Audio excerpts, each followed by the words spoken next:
No one marries a fat girl, she said. The CEO smiled. Then let's prove them wrong. Hello everyone. Before we begin today's story, I have a small favor to ask. Please hit subscribe and turn on the notification bell so you never miss our channel's new videos. It's quick, free, and the best way to support us in bringing you more dramatic stories. Your support means the world to us. Where are you watching from? Drop your city or country in the comments below. Thank you very much. Now, let's get back to our main character. She looked down at the mirror, the harsh fluorescent light above her flickering against the bathroom tiles. Her lipstick trembled in her hand as she whispered to herself, "No one marries a fat girl." Her reflection didn't argue, it never did. Outside, laughter echoed from the ballroom where champagne flutes clinked and heels tapped across marble floors. She smoothed her dress, a deep emerald fabric that fit tighter than she'd hoped. The tag had called it plus-size elegant, but to her it just screamed too much. Lucy Tran took one last breath before stepping out. The hotel ballroom was a glittering sea of perfect figures and sharp tuxedos. Every woman seemed sculpted. Every man looked like he belonged in a magazine. And there she was, a marketing assistant who'd stumbled into a billionaire's engagement gala she wasn't even supposed to attend. Her ex-boyfriend was there, of course, wrapped around his new fiancée model, with collarbones sharp enough to cut glass. The same guy who once told her she should tone down the desserts. Lucy forced a smile, clutching her purse like a shield. As she turned toward the exit, she bumped straight into him. Ethan Cole, the Ethan Cole, CEO of Cole Industries, the man whose face appeared on magazine covers and tech headlines, the man who could ruin a room's noise with one glance. "I'm sorry," she stammered, stepping back. He looked at her for a long second, steady, assessing, but his voice was calm. "You okay?" "Yeah, just wrong place, wrong body," she muttered before she could stop herself. His brow lifted slightly. "Wrong body?" She laughed awkwardly. "I shouldn't even be here. Everyone's looking at me like I broke into a Dior ad. No one marries a fat girl anyway." She meant it as a joke, a self-defense, but her voice cracked at the end. For a moment, the noise around them dulled. Ethan's gaze softened. He didn't smile out of pity. He smiled like someone who just decided something. "Then let's prove them wrong," he said quietly. Lucy blinked, half sure she misheard. "What? Marry me?" he repeated, his tone even. "Think of it as a deal." The words hit like a thunderclap. Around them, people turned. Somewhere, a glass shattered. "You're joking," she whispered. "I don't joke about business or justice." His hand extended, calm, steady. "You help me fix a problem, and I'll help you fix yours." She stared at his hand, heart pounding in her chest so loud it drowned the music. For one reckless heartbeat, she wondered what if this was the moment her story stopped being a punchline. The cameras flashed nearby, and his voice dropped lower. "You want to walk out of here as their joke or as my wife?" The air shifted. Lucy's throat tightened, and her pulse raced like thunder under her skin. Maybe it was madness. Maybe it was fate. Either way, she took his hand.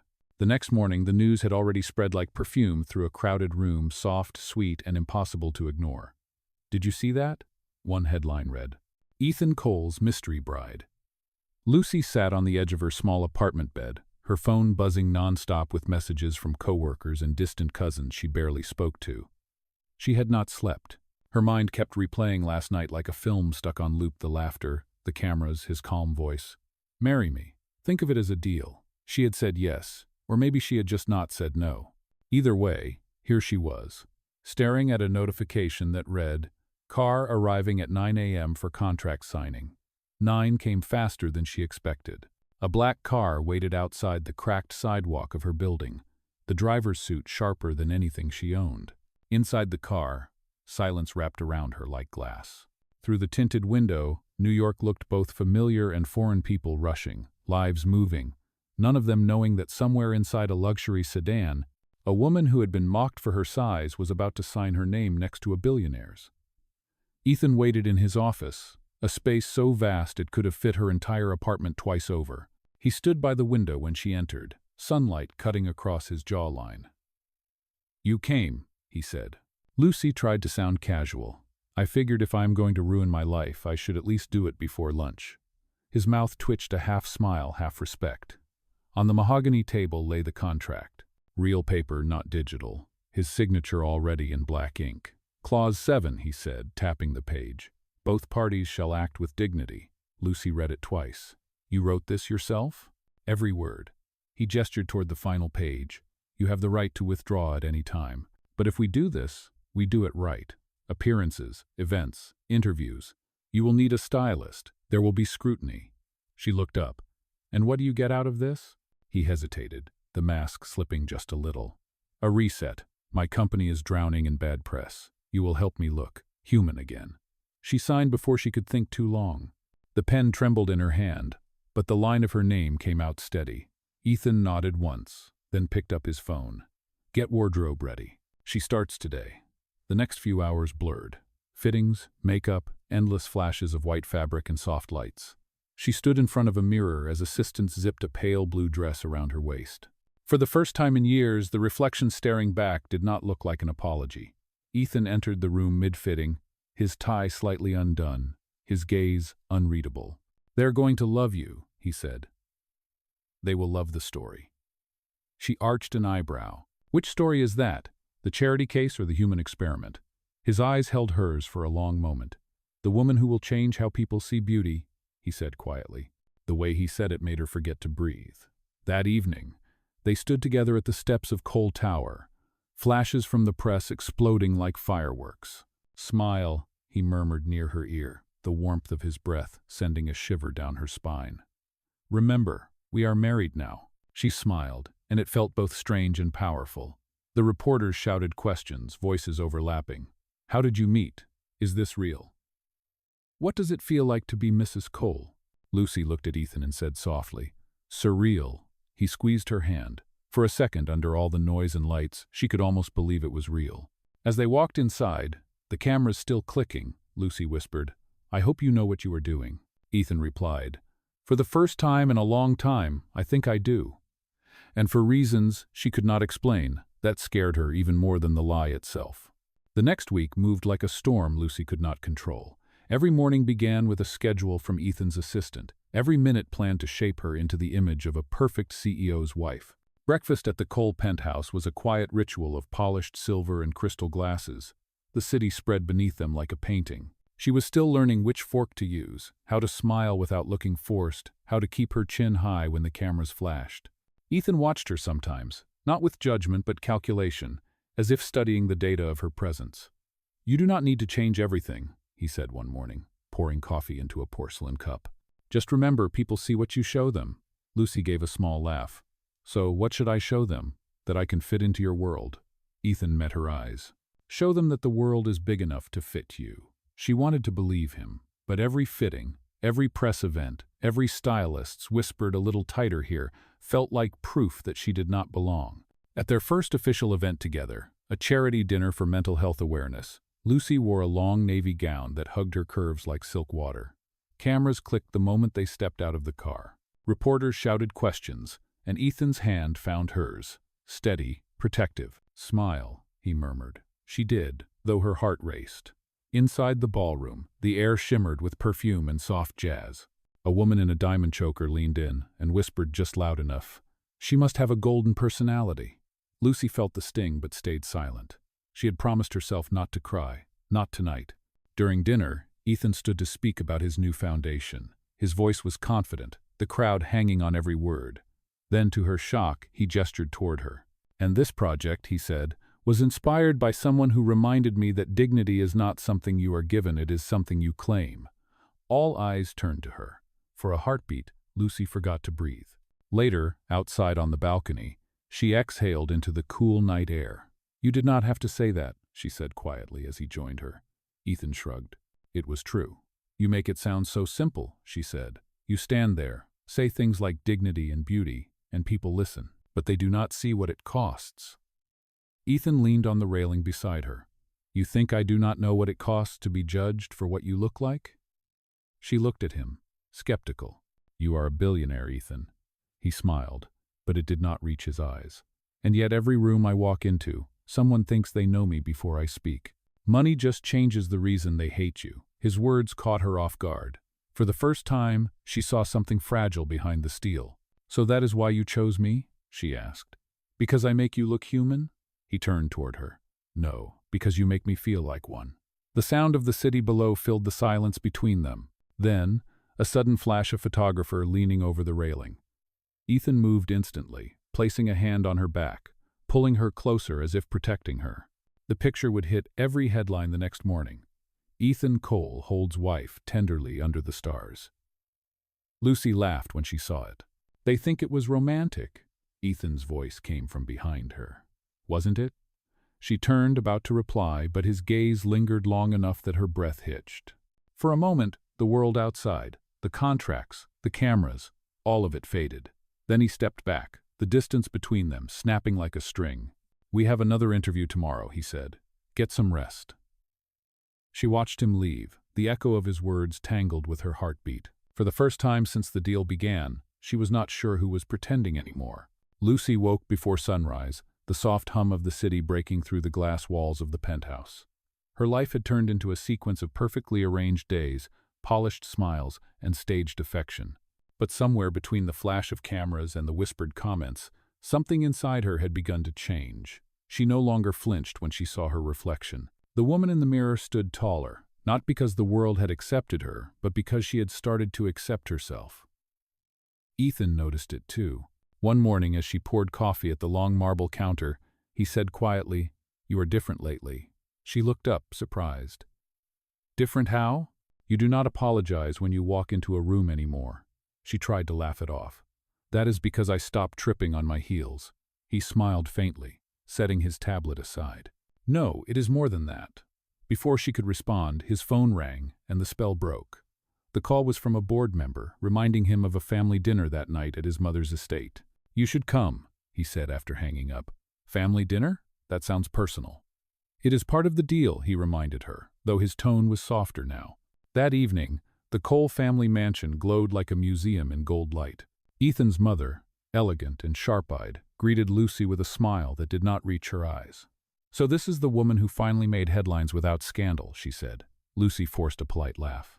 Dinner was a silent war fought with silver forks and thin smiles. Every time Lucy lifted her glass, she could feel Mrs. Cole's gaze dissecting her, measuring, judging. When dessert came, the conversation shifted to legacy, image, and reputation. Mrs. Cole turned to Lucy and said sweetly, "My son has always been generous, perhaps too generous. You must understand how the world can misinterpret kindness." Lucy smiled, her voice steady. "Yes, but I also know kindness is the only thing that cannot be faked." The table went quiet. Ethan looked at her, pride flickering across his face. After dinner, he found her outside near the fountain. "You handled that well," he said. "I grew up being underestimated," she replied. "You learn to speak carefully when people expect you to stay quiet." He nodded. "I know the feeling." For a moment they stood in silence, the night air cool against their skin. Then, without warning, a flash of lightning split the sky, followed by rain. Lucy laughed as droplets hit her hair. Ethan moved closer, his jacket draped over her shoulders before she could protest. "You will catch a cold," he said. "You sound like someone who cares," she teased. His eyes met hers. "Maybe I do." The words hung between them like static. The rain thickened, and he reached up to brush a strand of wet hair from her face. His hand lingered just a second too long, his thumb tracing the line of her cheek. The sound of her heartbeat filled the space where words should have been. Then, just as quickly, he stepped back. "We should go inside," he said, his voice lower now. Back in the car, neither of them spoke. The rain tapped softly against the windows, a steady rhythm that seemed to echo the things they were not ready to say. When they reached the penthouse, Lucy turned to him before stepping out. "You do not have to keep pretending," she said quietly. Ethan's hand froze on the door handle. "Pretending what?" "That this is just business." He did not answer, and she did not wait for him to. She walked inside, the sound of her heels fading into the silence. Behind her, Ethan stood in the doorway, rain dripping from his hair, his expression caught somewhere between fear and something dangerously close to love. The next few days were a blur of distance and silence. Ethan buried himself in meetings, press calls, and shareholder updates, while Lucy drifted through the penthouse like a ghost wearing designer heels. The air between them felt heavier than before, thick with everything they had not said. At breakfast, they sat across from each other, the sound of cutlery louder than any conversation. "We have the foundation gala on Friday," Ethan said finally, his tone all business. Lucy nodded. "Of course, Mr. Cole," she replied, her voice cool and polite. He looked up sharply, but she had already gone back to her coffee. That Friday came like a storm she could not avoid. Her stylist had chosen a deep red gown that made her skin glow under the lights. The mirror showed a woman who looked powerful, unshakable, but inside she felt like glass. When the car pulled up to the venue, flashes erupted immediately. Ethan stepped out first, then offered his hand to her, the cameras eating up every inch of their so-called chemistry. She smiled for the lenses, but her heart was somewhere far away. Inside, the ballroom glittered with chandeliers and champagne. Lucy could hear fragments of conversation around her, words like lucky, unexpected, and temporary. Every whisper felt like a needle under her skin. Ethan moved through the crowd effortlessly, greeting investors and journalists. She followed, her smile perfectly rehearsed, until a familiar voice sliced through the noise. "Lucy Tran?" She turned.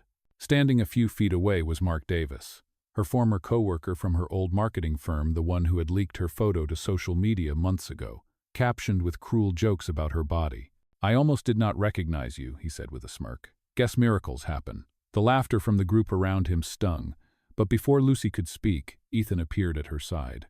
"Is there a problem here?" he asked, his voice quiet but cold. Mark shrugged. "None at all, just surprised to see Lucy here. I mean, she was not exactly—" "Exactly what?" Ethan interrupted, his tone sharper now. "Worthy?" Mark hesitated, eyes darting between them. "Look, I did not mean—" "You did," Ethan cut in. "You meant every word. And you are wrong." The silence that followed was loud enough to draw attention. Cameras turned, reporters leaned in. Ethan reached for Lucy's hand and lifted it slightly. "This woman," he said clearly, "has more class, more heart, and more strength than anyone in this room pretending to be perfect." The room went still. Even Mark backed away, his face pale. Lucy's throat tightened, her eyes burning, but she forced a steady breath. "Thank you," she whispered as Ethan guided her away. They slipped out onto the terrace, the cool air washing over them like relief. "You did not have to do that," she said. "He deserved worse," Ethan replied. "You do not need to fight my battles," she said softly. "Maybe I need to fight my own too," he answered, his gaze distant. For a moment they stood side by side, looking out over the city lights. "Why do you care so much?" she asked finally. "Because every time someone tries to humiliate you, I see the part of me that used to believe I had to be perfect," he said. "You make me want to be better." Lucy looked at him, searching for a lie and finding none. The silence between them was no longer heavy. It was fragile, trembling, alive. He took a slow breath and said quietly, "We are not fooling anyone anymore, are we?" She shook her head. "No, we are not." For a heartbeat, the distance between them disappeared. Then a voice from inside called Ethan's name, breaking the moment. He glanced back toward the ballroom, then at her. "This is not over," he said. Lucy smiled faintly. "I know." And as he walked back inside, she stayed on the terrace, her pulse still echoing in the rhythm of his words. Days turned into weeks, and the illusion of calm began to crack. The morning after the gala, Lucy woke to her phone buzzing relentlessly. News outlets, gossip blogs, and business channels were all replaying the same clip, Ethan Cole defending his wife with words that sounded too real to be rehearsed. "Is this love or strategy?" One headline read. "The billionaire's bold declaration," said another. Lucy scrolled until her stomach twisted. Every comment was an argument about her body, her worth, her place beside a man like Ethan. She turned off her phone and walked out to the balcony. Below, the city buzzed as if nothing had changed, but everything inside her had.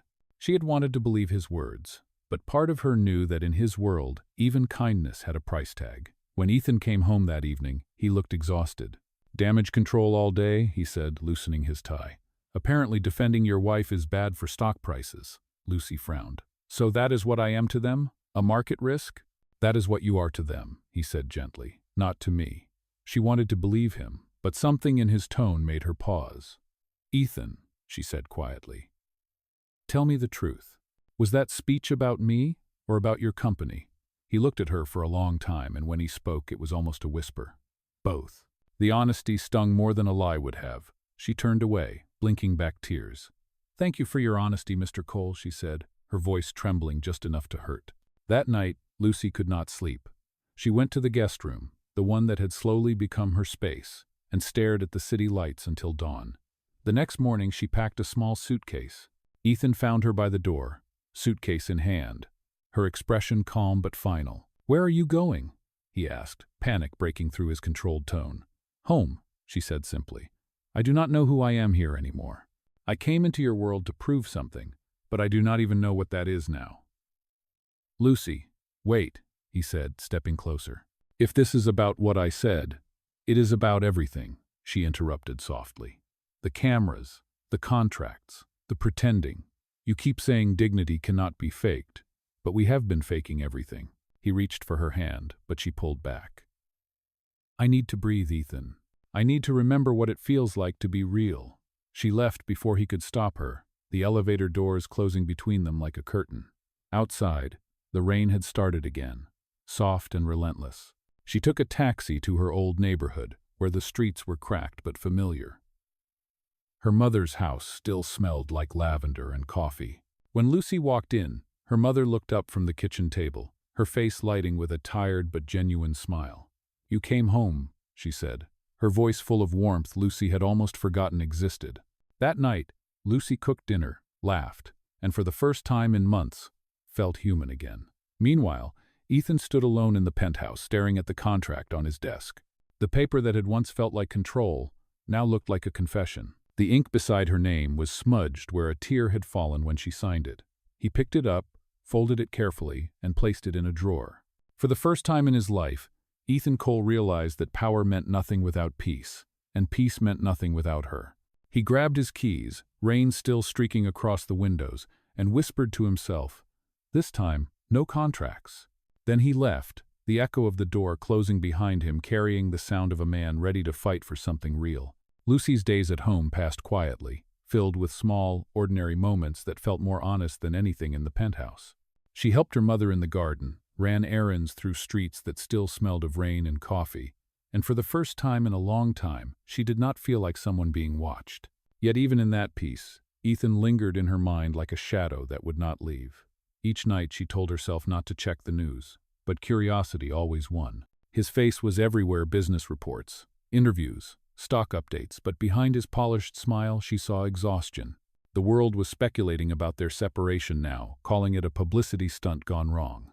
One afternoon, while Lucy was preparing tea, her phone buzzed. It was an email from the Cole Foundation's board.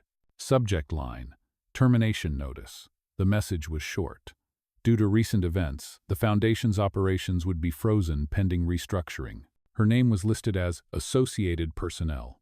Lucy stared at the screen, realization settling like a stone in her chest. Someone had leaked her contract. Within hours, her inbox flooded with messages, some cruel, some sympathetic, all intrusive. She turned off her phone, trembling. The doorbell rang a few minutes later. Her mother peeked through the window and gasped. "Lucy, it is him." Ethan stood outside, drenched from the rain, his hair plastered to his forehead. Lucy opened the door but said nothing. He looked at her with tired eyes. "You saw it," he said. "The board released it without my approval."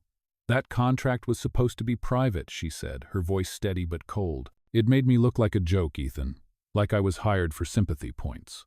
"I am fixing it," he said quickly. "I already called a press conference." "To say what? That your fake wife ran off because the story did not sell anymore?" He flinched at her words. "To tell the truth," he said. "All of it." She folded her arms.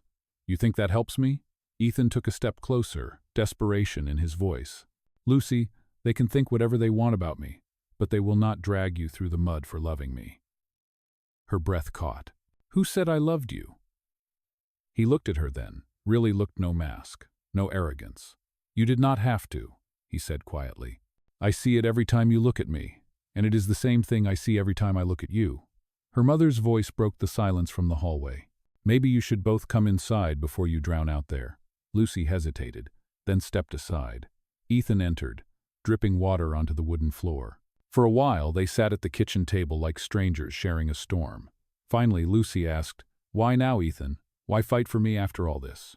He sighed, running a hand through his wet hair. "Because I spent years building a world that looked perfect, and you walked in and showed me it was hollow. I cannot go back to pretending." He reached into his coat and pulled out a folded sheet of paper. "The contract," he said. "Clause 7 dignity.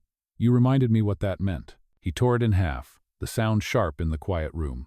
Lucy stared at the torn pieces, her heart thudding. "That was supposed to be our agreement," she said softly. "It still is," he replied. "Only now there are no terms, no signatures, no deadlines." Rain pattered against the window like applause. Lucy wanted to speak, but words failed. Ethan stood, his voice unsteady but sincere. "Tomorrow, I will stand in front of every camera that tried to humiliate you, and I will tell them you were never a contract. You were my choice." For the first time, she believed him, and that terrified her more than anything. The following morning, New York was already buzzing before sunrise. Every major network had set up cameras outside the Cole Tower. The city smelled like wet asphalt and tension. Inside the building, Ethan stood before a mirror, straightening his tie. His reflection looked like a man about to lose everything, and for once, he did not care. Lucy watched the news from her mother's living room. Her stomach twisted as reporters speculated about what he would say. Her mother placed a gentle hand on her shoulder. "Maybe he means it this time," she said softly. "You do not go to war with your own board for publicity." Lucy nodded but said nothing. When the press conference began, the room fell silent. Ethan stepped up to the podium, flashes from cameras blinding him. He looked down at his notes, then set them aside.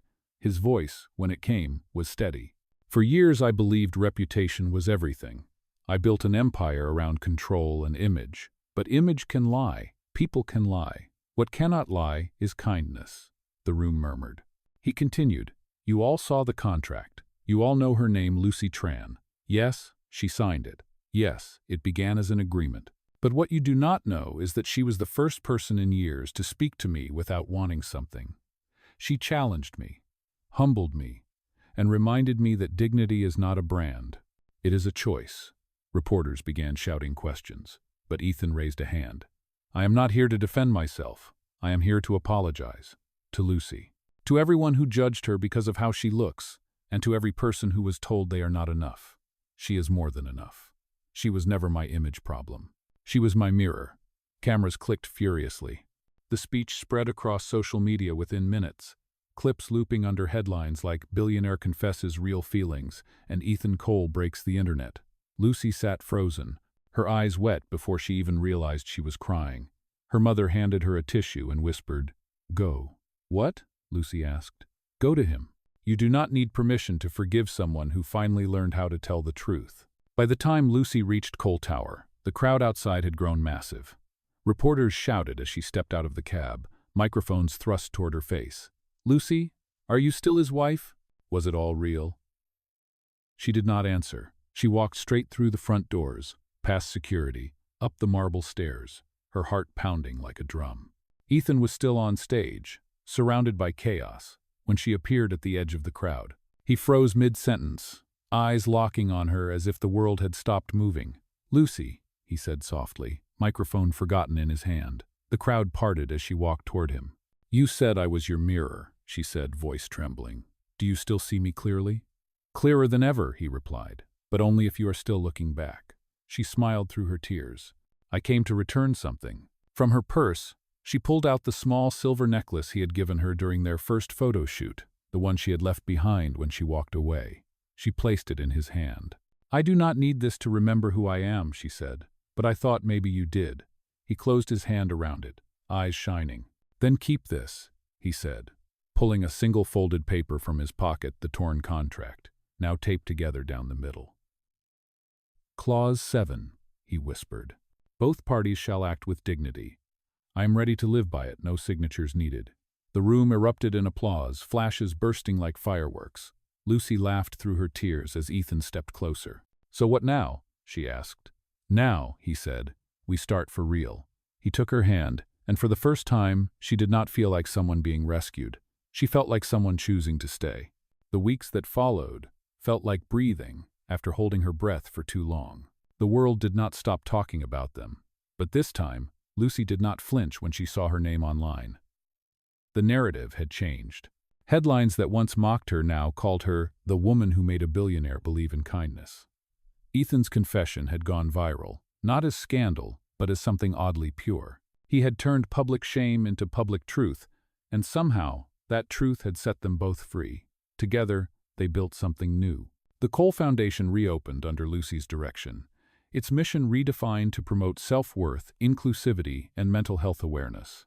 She turned the same criticism that once broke her into fuel for change. Her first project was called The Beauty of Being Enough, a traveling photo exhibition featuring people of all shapes, ages, and stories. Each portrait was paired with one line: "Dignity is not a gift, it is a choice." On opening night, the gallery was filled with soft lights and quiet awe. Cameras clicked, but for the first time, Lucy was not the one being judged. She was the one being celebrated. Ethan stood beside her, his hand lightly resting on hers. "You did this," he said. "No," she replied. "We did." He smiled, looking at her like she was the only thing in the room worth seeing. "You know," he said, "I have been thinking about Clause 7. She laughed softly. "The dignity clause?" "Yes," he said. "It is time we add an amendment." "Oh, really?" she teased. "And what would that be?" "That love," he said, "is the only contract worth signing twice." Before she could answer, he reached into his jacket and pulled out a small velvet box. The crowd seemed to fade into silence as he opened it. Inside was not a diamond ring, but a thin silver band engraved with the words, "Let us prove them wrong." Her breath caught. "Ethan," she whispered, tears forming instantly, "you do not have to do this." "I know," he said. "That is why it means something." He knelt not in spectacle, but in sincerity. "No cameras this time, no contracts, no clauses, just a question." His voice softened. "Lucy Tran, will you marry me for real this time?" She covered her mouth with both hands, laughing and crying all at once. "You are unbelievable," she said. "And yet, yes." The room erupted in applause. Flashbulbs burst, but neither of them looked away from each other. Ethan stood, sliding the ring gently onto her finger. "Then let us prove them wrong forever," he said. She smiled through tears. "We already did." Months later, the press would call it the most honest love story in corporate history. But for Lucy, it was simpler than that. It was waking up every morning without apology. It was Ethan making breakfast badly, but trying anyway. It was learning that love does not fix you. It frees you to stop pretending you are broken. One evening, as they walked hand in hand through Central Park, the city lights shimmering around them, Lucy stopped. "Do you ever think about how it started?" she asked. Ethan chuckled. "You mean when you told me no one marries a fat girl?" She laughed, shaking her head. "Yes, that." He pulled her close, his voice low against her ear. "Good thing I never listened." She smiled, leaning into him. "Good thing you didn't." The camera of life would have faded there if it were a movie, two silhouettes walking beneath the golden light, proof that love built on truth can outshine any lie. But this was not a movie. It was real, messy, beautiful, and theirs. And as Lucy whispered against the night air, "We proved them wrong," Ethan squeezed her hand and said, "Always."